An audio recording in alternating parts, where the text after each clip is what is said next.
नमस्कार दोस्तों। महिलाएं हम सबका ध्यान रखने में जीवन भर इतनी व्यस्त रहती हैं कि वे अपनी बीमारियों को ही भूलने की कोशिश करती हैं, लेकिन ये हम सब का कर्तव्य है कि हमें भी उनके स्वास्थ्य का उतना ही ध्यान रखना चाहिए। इसलिए आज का हमारा यह एपिसोड उन माताओं बहनों के सचेत करने के लिए है जो आने वाली कई जानलेवा बीमारियों से अनजान हैं, और इन्हीं बीमारियों के बारे में जानने के लिए आज हम मिलते हैं डॉक्टर राजेश्वरी जी से। सर्वाइकल कैंसर क्या है? एक ऐसी बीमारी है जो आजकल एक लीडिंग कॉज ऑफ डेथ है फीमेल पेशेंट्स के अंदर। ये सर्विक्स जो होती है वो यूट्रस के लोअर पार्ट को बोलते हैं, उसका इनिशियल स्टेज के अंदर ही वहाँ पे इन्फेक्शन होके और ये कैंसर का रूप धारण कर लेती है। ये जनरली लेट एज में डायग्नोज होती है। इसकी कॉमन एज 35 से 50 साल की है। इसी एज के अंदर ये धीरे धीरे अपनी जगह बनाती है सर्विक्स के अंदर और ये कैंसर का रूप ले लेती है।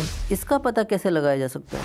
जो कॉमन इसके सिम्टम्स होते हैं उसमें है ब्लीडिंग आफ्टर इंटरकोर्स। सेक्स के बाद अगर किसी को ब्लीडिंग हो तो उसको आपको इग्नोर नहीं करना है, और एक सफ़ेद पानी का गिरना जिसके अंदर की आपको थोड़ी स्मेल आती हो। तो ऐसे अगर डिस्चार्ज किसी पेशेंट को 45-50 की एज ग्रुप में हो रहा है तो उसको उस चीज़ को नेग्लेक्ट नहीं करके तुरंत परामर्श लेना चाहिए।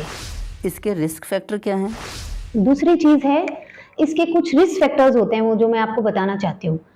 सेक्स की early age is the most important factor, then multiple sexual partners, ये दो कॉमन कॉजेज हैं। और स्मोकिंग, अगर कोई लेडी स्मोकिंग कर रही है उसको भी सर्वाइकल कैंसर होने का रिस्क बढ़ता है।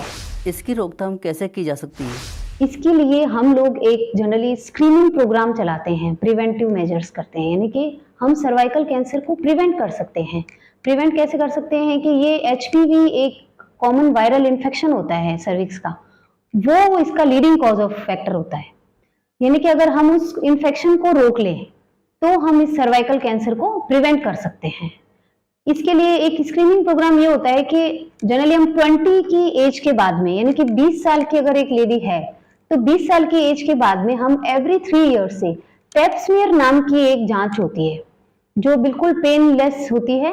ओपीडी प्रोसीजर होता है जिसके अंदर हम लोग सर्विक्स के चारों तरफ का टिश्यू लेते हैं पानी, और उसको हम चेक कर लेते हैं कि कोई ऐसा फैक्टर तो नहीं आ रहा जो आगे चल के पेशेंट को ये कैंसर की डिजीज दे सके। तो ये स्क्रीनिंग प्रोग्राम हर पेशेंट को फॉलो करना चाहिए। तो जो एचपीवी इन्फेक्शन होता है उसके लिए एक बहुत अच्छी चीज मार्केट में अवेलेबल है, यानी कि vaccine. We can give vaccine to prevent this cervical cancer. हम इसको रोकने के लिए वैक्सीन दे सकते हैं। उसकी एज ग्रुप होती है 13 से 26 साल, यानी कि लड़की को 13 साल की एज से 26 साल की एज तक अप्रोप्रिएट एज है, वी कैन गिव वैक्सीन। लेकिन 9 से 45 साल की एज तक minimum 9 year and maximum 45 years तक हम ये वैक्सीन किसी भी लेडी को दे सकते हैं। 45 की एज के बाद में हम ये वैक्सीन नहीं दे सकते। इसमें 2 तरह की वैक्सीन मार्केट में अवेलेबल है। एक का नाम है गार्डेसिल, दूसरी है सर्वेरिक्स। 3 डोज होती है, लिटिल कॉस्टली, थोड़ी कॉस्टली है but it's very good. Cervical cancer का इलाज क्या है?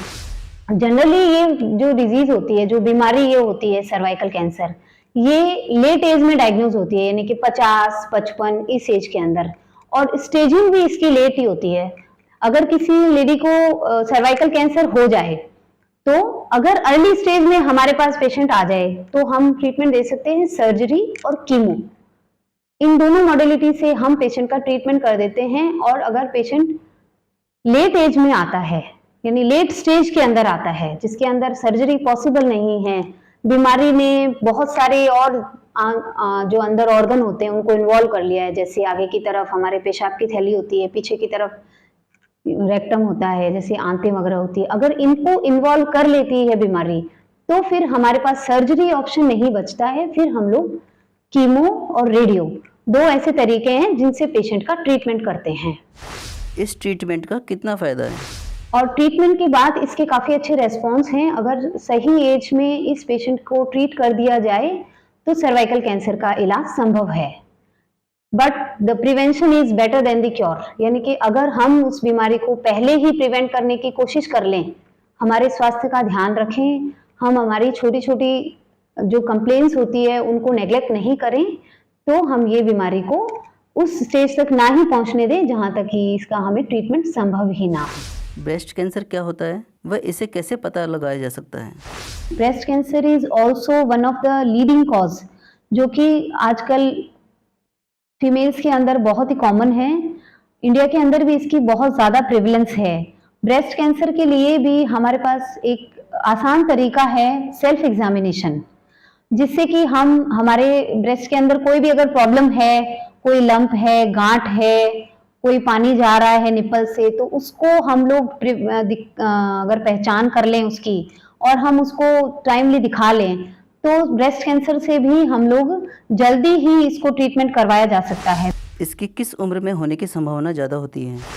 मिडिल एज ग्रुप की महिलाओं को ये बीमारी ज्यादा होती है ना।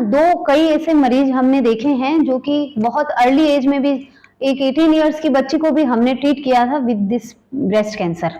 सो नाउअडेज ये है कि अर्ली एज में भी ये डिजीज हो रही है, लेट एज में भी हो रही है, तो we need to be aware, हमें इसके बारे में जानकारी होनी चाहिए। अगर किसी महिला को सेल्फ एग्जामिनेशन में ये पता लगता है, यानी कि वो खुद पता लगा पा रही है कि मेरे ऐसे गांठ हो गई है ब्रेस्ट में, तो उसको तुरंत डॉक्टर से परामर्श ले लेना चाहिए। इसका इलाज कैसे किया जाता है? इसमें अगर हम बायोप्सी और इसका ट्रीटमेंट टाइमली कर दें तो कीमो से इसका इलाज पूर्णतया संभव है। ब्रेस्ट कैंसर के बारे में जरूरी संदेश। जो महिलाएं ब्रेस्ट फीडिंग कराती है, ये उनके लिए एक बहुत ही प्रोटेक्टिव होता है ब्रेस्ट कैंसर के लिए, यानी कि हमें ब्रेस्ट कैंसर से बचाता है ये। तो हर लेडी को, गर्भवती अगर वो है, बच्चा अगर हुआ है, तो उनको अपने बच्चे को ब्रेस्ट फीडिंग जरूर करानी चाहिए। गर्भवती महिलाओं के लिए संदेश। अगर गर्भवती महिला को हाई रिस्क प्रेगनेंसी नहीं है, उसकी ब्लीडिंग नहीं है, कोई बेड रेस्ट की ज़रूरत नहीं है, तो उन्हें पूरा अपना ध्यान रखना होता है कि जैसे उनको घूमना फिरना चाहिए, वॉक करनी चाहिए, टाइम पे खाना पीना, घर का काम भी वो कर सकती हैं, क्योंकि इससे उनकी पेल्विक फ्लोर की मसल्स वगैरह लूज होती हैं। इस तरह का करने से उनके नॉर्मल डिलीवरी होने के चांसेस रहते हैं, क्योंकि अगर हम काम नहीं करेंगे तो उसके अंदर फिर अपने पेल्विक फ्लोर मसल्स लूजन नहीं होती है, तो वो हमें प्रेगनेंसी के लिए प्रिपेयर करती है। तो ऐसा नहीं है कि आप गर्भवती महिला हैं तो आप बिल्कुल काम नहीं करेंगी, बेड रेस्ट करेंगी, इस तरह का कोई हम लोग कभी सलाह नहीं देते हैं कि आप बेड रेस्ट करिए। हाँ, अगर किसी पेशेंट को अबॉर्शन की प्रॉब्लम है, मल्टीपल अबॉर्शन हो गए, बीपी है, शुगर है, प्रेगनेंसी मुश्किल से हुई है, उन महिलाओं को हम जरूर कहते हैं कि भाई ध्यान रखिए, फर्स्ट 12 वीक रिस्की होते हैं, तुम लोग रेस्ट किया करो। बट बाकी अगर नॉर्मल पेशेंट है, नॉर्मल प्रेगनेंसी है, तो उसको अपना पूरा काम कर सकती है। इसमें ऐसा कुछ नहीं है कि हमें कंप्लीट बेड रेस्ट की जरूरत है। रूटीन एक्टिविटी करो, अपने घर का काम वाम करो, सब कोई इशू नहीं है। सेकेंड चीज ये है, जनरली जैसे पेशेंट्स पूछते हैं कि मैडम ऑपरेशन के बाद कितना रेस्ट करना चाहिए।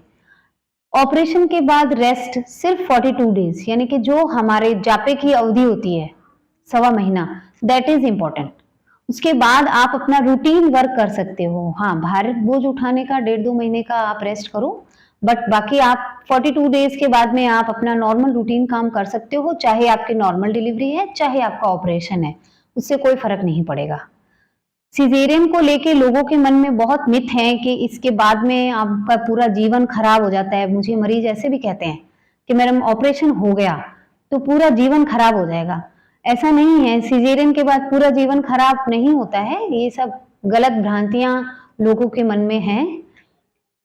सिर्फ आपको ये ध्यान रखना है कि आपको सोते हुए नहीं रहना है, बस आपने खाया पिया और सो लिए, बस ऑपरेशन हो गया, आप कुछ नहीं करेंगे, नहीं है। नॉर्मल डिलीवरी जैसा ही है, बस हाँ थोड़ा पेन ज्यादा होता है, उसके लिए हम लोग जनरली पेशेंट्स को मेडिसिन देते हैं, टांके सुखाने की भी देते हैं और मेडिसिन उनको दर्द की भी देते हैं। तो 7 डेज के बाद में तो पेशेंट आराम से चल फिर सकता है और 1 महीने बाद में आराम से अपना रूटीन काम कर सकता है। 6 महीने और 1 साल रेस्ट करने की कोई ज़रूरत नहीं होती है।